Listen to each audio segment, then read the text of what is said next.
പെൻസിൽവേനിയയിൽ തെരഞ്ഞെടുപ്പ് റാലിക്കിടയിലുണ്ടായ ആക്രമണത്തിൽ പ്രതികരിച്ച് അമേരിക്കൻ മുൻ പ്രസിഡന്റ് ഡൊണാൾഡ് ട്രംപ് തന്റെ വലത് ചെവിക്കാണ് വെടിയേറ്റതെന്നും രക്തസ്രാവമുണ്ടായെന്നും ട്രംപ് പ്രതികരിച്ചു. ആക്രമിയെക്കുറിച്ച് ഈ ഘട്ടത്തിലൊന്നും അറിയില്ലെന്നും ട്രംപ് പറയുന്നു. വലത് ചെവിയുടെ മുകൾ ഭാഗത്താണ് തനിക്ക് വെടിയേറ്റത്. വെടിയൊച്ച കേട്ടപ്പോൾ തന്നെ എന്തോ കുഴപ്പമുണ്ടെന്ന് മനസ്സിലായി. പിന്നാലെ തന്റെ ശരീരത്തിലേക്ക് വെടിയുണ്ട തുളച്ചുകയറി. രക്തസ്രാവവുമുണ്ടായി.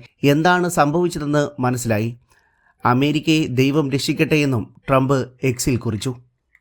സംഭവത്തിനിടയിൽ വളരെ പെട്ടെന്ന് തന്നെ പ്രതികരിച്ച് യുണൈറ്റഡ് സ്റ്റേറ്റ്സ് സീക്രട്ട് സർവീസും എല്ലാ ലോ എൻഫോഴ്സ്മെൻറ്റിനും നന്ദി പറയാൻ ഞാൻ ആഗ്രഹിക്കുന്നു എന്നും വ്യക്തമാക്കി.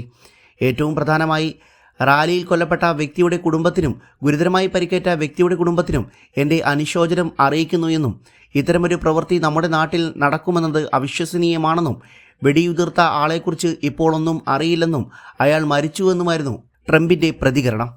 പെൻസിൽവേനിയയിൽ തെരഞ്ഞെടുപ്പ് റാലിയിൽ പ്രസംഗിക്കുന്നതിനിടയിലാണ് ട്രംപിന് നേരെ ആക്രമണം ഉണ്ടായത്. പെട്ടെന്നാരോ വെടിയുതിർക്കുകയായിരുന്നു.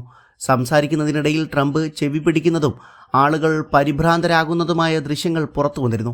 ഉടൻ തന്നെ സുരക്ഷാ ഉദ്യോഗസ്ഥർ അദ്ദേഹത്തെ വേദിയിൽ നിന്നും മാറ്റി. അതേസമയം ഡൊണാൾഡ് ട്രംപ് സുരക്ഷിതനാണെന്ന് സംഭവത്തിന് പിന്നാലെ US സീക്രട്ട് സർവീസും വ്യക്തമാക്കി. അദ്ദേഹം സമീപത്തെ ആശുപത്രിയിൽ ചികിത്സ തേടിയതായി വക്താവ് അറിയിച്ചു. ആക്രമിയെ പോലീസ് ഉടൻ തന്നെ വെടിവെച്ച് കൊലപ്പെടുത്തിയെന്നാണ് റിപ്പോർട്ടുകൾ. ആക്രമണത്തിനിടെ ഒരാൾ മരിച്ചതായും മറ്റൊരാൾക്ക് പരിക്കേറ്റതായും റിപ്പോർട്ടുകളുണ്ട്. മുൻ പ്രസിഡന്റ് ഡൊണാൾഡ് ട്രംപിന് നേരെയുണ്ടായ വെടിവെപ്പിനെ അപലപിച്ച് പ്രസിഡന്റ് ജോ ബൈഡനും രംഗത്തെത്തി. ഇതുപോലെയുള്ള ആക്രമണങ്ങൾക്ക് US സ്ഥാനമില്ലെന്നും ഇത്തരം സംഭവങ്ങൾ അനുവദിക്കാനാകില്ലെന്നും ബൈഡൻ വ്യക്തമാക്കി. ഇത്തരം ആക്രമണങ്ങൾ അമേരിക്കയിൽ സ്ഥാനമില്ല. നമ്മൾ ഈ രാജ്യത്തെ ഒന്നിപ്പിക്കേണ്ടതിൻ്റെ കാരണം ഇതാണ്. നമുക്ക് ഇങ്ങനെയാകാൻ കഴിയില്ല. ഇത്തരം സംഭവങ്ങൾ ക്ഷമിക്കാനും സാധിക്കില്ല. അമേരിക്കൻ രാഷ്ട്രീയത്തിൽ ഇത്തരം സംഭവങ്ങൾ ഉണ്ടായെന്നത് കേട്ടുകേൾവി ഇല്ലാത്തതാണ്. സംഭവത്തിൽ എല്ലാവരും അപലപിക്കണം. അദ്ദേഹവുമായി ഉടൻ സംസാരിക്കാനാകുമെന്നാണ് പ്രതീക്ഷിക്കുന്നതെന്നും ബൈഡൻ സുരക്ഷിതരാണെന്ന് അറിഞ്ഞതിൽ സന്തോഷമുണ്ടെന്നും അദ്ദേഹം വ്യക്തമാക്കി.